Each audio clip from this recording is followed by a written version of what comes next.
क्यों। अस्सलाम वालेकुम, यासीन आपके साथ हाजिर है। डेली बेसिस पे आपसे मुलाकात होती है और आज बड़ा इंपॉर्टेंट हमारे पास दिन है और ख़ास तौर पे सुबह से आप ये देख रहे हैं कि मार्केट बहुत ज़्यादा स्लो चल रही है। मार्केट में कोई बहुत बड़ा वॉल्यूम नहीं आया। मार्केट जो है बिल्कुल रेंज बाउंड है। उसकी वजह यही है, जैसे कि मैंने आपसे 2 दिन पहले भी ये बताया था कि अमेरिका में आज मेमोरियल डे हॉलीडे है। वहाँ पे जितने भी जो सोल्जर्स हैं डिफरेंट वॉर्स में जो मारे जाते हैं या उनकी शहादत हो जाती है, उस हवाले से एक बहुत बड़ा दिन मनाया जाता है जिसको मेमोरियल डे हॉलीडे कहते हैं। इस बेसिस पे अमेरिका के तमाम बैंक जो है वो क्लोज रहते हैं। अमेरिका की स्टॉक मार्केटें बंद पड़ी हुई थी। इसके अलावा आज अर्ली मॉर्निंग हमने ये देखा कि यूरोप की जो मार्केट है वो भी बंद पड़ी हुई थी। तो इस वजह से आज मार्केट में वॉल्यूम ना होने के बराबर है। तो जैसे कि मैंने अपने डिफरेंट चैनल्स पे पहले भी आपसे ये कहा था कि खास तौर पे जब कोई लॉन्ग वीकेंड आता है, लॉन्ग हॉलीडेज होती हैं, जिस तरीके से हमने ये देखा कि सैटरडे संडे और आज मंडे को मार्केटें बंद पड़ी हुई थी।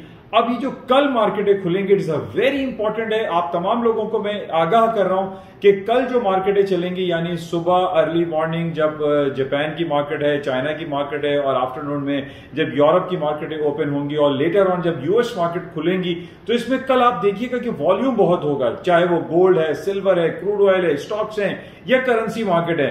तो मेरा कहने का पॉइंट जो है यहां पर यह है कि कल आप बहुत ज्यादा एहतियात करें, मोहतात से काम लें, क्योंकि आफ्टर 3 डेज ऑफ हॉलीडेज कल मार्केटें भरपूर खुलेंगी।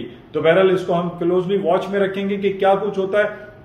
और 2 से 3 दिन पहले जो हमारे पास ये तैयब एर्डोगन साहब जो जीते हैं, जिनका 3rd डिकेड जो है वो स्टार्ट हो रहा है, बहुत वहां लोग सेलिब्रेशन कर रहे हैं। इस हवाले से गोल्ड की कीमतों के बारे में लोग ये कह रहे हैं कि वहां पे डाउन हो सकता है। बहरहाल टेक्निकल लेवल्स पे मैंने जैसे आपसे ये कहा कि 1935 is a very important supporting level. अगर मार्केट ये ब्रेक होता है तो मार्केट डाउन साइड पे जा सकती है। अदरवाइज गोल्ड को बाय करने का टेक्निकल बेसिस पे बड़ा इंपॉर्टेंट लेवल है। मार्केट में बाय करें, 1935 के नीचे स्टॉप लगाएं और गोल्ड की खरीदारी आप कीजिए। इसके अलावा स्टॉक मार्केटों में थोड़ा सा बेहतरी आ सकती है, लेकिन अभी भी जो डेट सीलिंग का प्रॉब्लम वहां पे यूएस मार्केट में चल रहा है, जिसको कहा जा रहा है कि जनाब एक टेंटेटिव डेट उन्होंने दी कि 5 जून तक इसको मजीद चेक में रखेंगे। 5th ऑफ जून के बाद हमें सही मानों में पता चलेगा कि अमेरिका में डेट सीलिंग का जो क्राइसिस है वो वाकई में अभी एग्जिस्ट कर रहा है या वो खत्म हो गया है। लेकिन बहरहाल अभी भी हम देख रहे हैं कि एक बहुत बड़ा क्वेश्चन मार्क मौजूद है और अमेरिका में डेट सीलिंग का प्रॉब्लम 100% रिजॉल्व नहीं हुआ है। तो बहरहाल इसको हम चेक में रखते हैं और देखते हैं कि आइंदा 3-4 दिनों में क्या डेवलपमेंट होती है और मार्केट में क्या कुछ होता है। तो राब्ते में रहें। जाते हुए आपसे मेरी गुजारिश कि इस यूट्यूब चैनल को आप लाइक करें, शेयर करें, सब्सक्राइब करें।